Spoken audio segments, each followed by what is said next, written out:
I want to set a little bit of a context for the word discipline, because you came out tonight for a talk on discipline, and so well done you, because it's often associated with a really grim, cold, steely, negative. Just the word discipline, the fact that you're willing to come to this, good on you, well done. Because discipline has got a really bad connotation for many of us. What I'm suggesting is a couple of things. Firstly, that I've never met a disobedient child in all my life, ever. And I've worked with some right little rascals, I can tell you. As a school counselor, the rascals were my customers, right?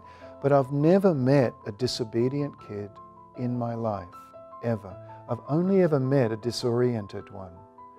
I just don't believe in disobedience. I think it's a myth of the worst kind.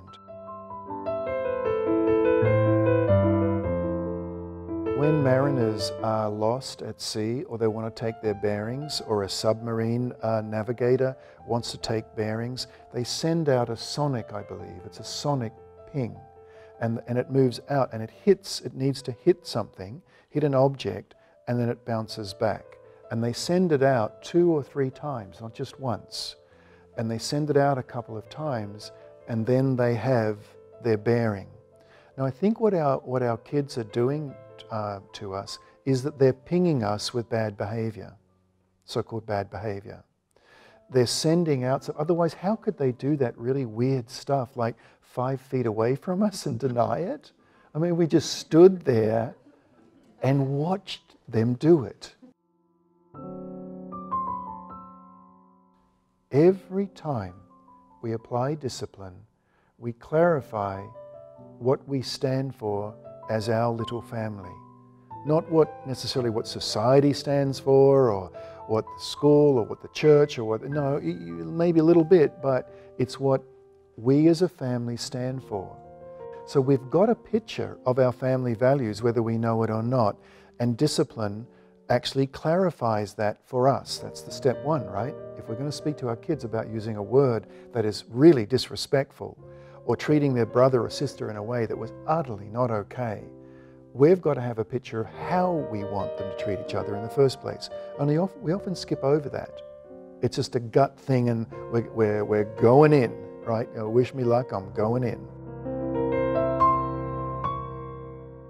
I want to frame this in three metaphors that will then move out of metaphor into the practical. When our children are little, I think we're in a governor's principle. In the first 7 to 9 years, we're the governor. In the second phase, the tween phase, 10, 11, 12, 13, we're the gardener. Our gesture is more of that gardening gesture. And in the 15, 16, 17, 18-year-old phase, we're entering more into a guide principle. So it moves from governor to gardener to guide. It's very troubling when I hear choices and choices and choices for children. And I think more and more parents are questioning giving little children, 3, 4, 5, 6, 7-year-olds, lots of choices. And that whole sort of love and logic way of going about things. And because in a sense, hitting is no longer allowed. Of course, we all try not to do that. But shouting became the new hitting. And now explaining has become the new shouting. Do you know what I mean? And that kind of trying to be logical with a child, with a 4-year-old, is just incredibly stupid.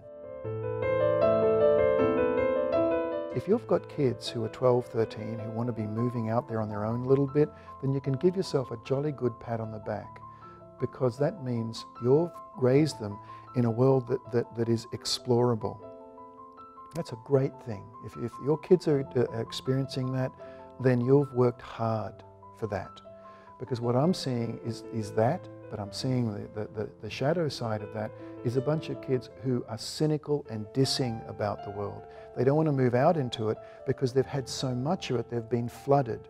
Because their little sense of self has been flooded by too much, too soon, too fast, too sexy, too young.